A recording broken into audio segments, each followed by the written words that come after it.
મલેશિયાની ધરતી પરથી પ્રધાનમંત્રી મોદીનો વિશ્વને સંદેશ કહ્યું 21મી સદી ભારત અને આસિયાનને ભારતની એક્ટ ઈસ્ટ નીતિનો ગણાવ્યો મુખ્ય સ્તંભ દરેક પડકારમાં ભારત અડીગમ સાથે રહ્યો હોવાની વાતનો કર્યો ઉલ્લેખ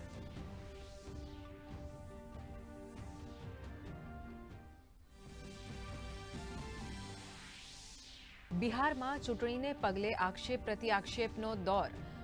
બિહારના મુખ્યમંત્રી નીતિશ કુમારે રાજદ પદ પર સાધ્યું નિશાન જંગલ રાજ અને ભ્રષ્ટાચારનો ઉઠાવ્યો મુદ્દો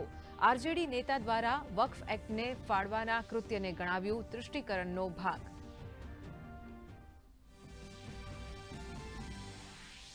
ઉપરાષ્ટ્રપતિ સીપી રાધાકૃષ્ણન સેશલ્સ ગણરાજ્યના નવનિયુક્ત રાષ્ટ્રપતિ ડોક્ટર પેટ્રિક હાર્મનીના શપથ સમારંભમાં રહ્યા હાજર ઉપરાષ્ટ્રપતિએ સામાજિક સમારંભને કર્યું સંબોધિત કહ્યું સેશલ્સના વિકાસ માટે ભારત પ્રતિબદ્ધ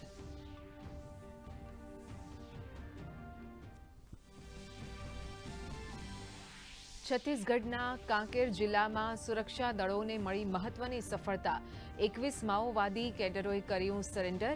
આત્મસમર્પણ કરનારામાં 13 મહિલાઓ અને 8 પુરુષ સમાવિષ્ટ 18 જેટલા આધુનિક હથિયારો કરાયા જપ્ત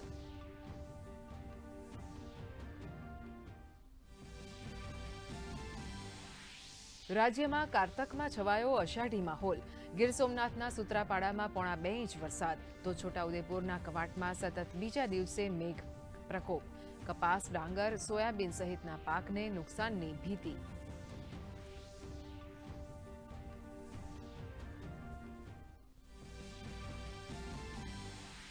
હવામાન વિભાગ દ્વારા આવતીકાલે બોટાદ અને ગીર સોમનાથમાં અતિભારે વરસાદનું ઓરેન્જ એલર્ટ જાહેર દીવના દરિયામાં કરંટ સાથે ઉછળ્યા ઊંચા મોજા માછીમારોને આગામી 5 દિવસ દરિયો નહીં ખેડવા સૂચના તો કમોસમી વરસાદને પગલે પર્યટકોને હાલાકી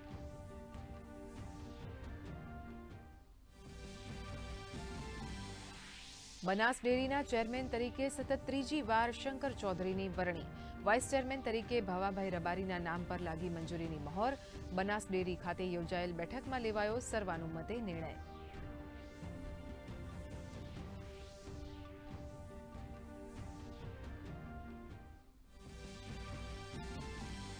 વિમેન્સ વન ડે વર્લ્ડ કપમાં વરસાદના વિઘ્ન વચ્ચે ભારત અને બાંગ્લાદેશની મેચ ફરીથી શરૂ વિલંબને કારણે બંને ઇનિંગ્સમાં 27 ઓવર્સની મેચ રમાશે બાંગ્લાદેશે 18 ઓવર્સના અંતે 58 રનના સ્કોર સાથે ગુમાવી 3 વિકેટ ભારત તરફથી દીપ્તિ રેણુકા અને રાધા યાદવે ઝડપી વિકેટ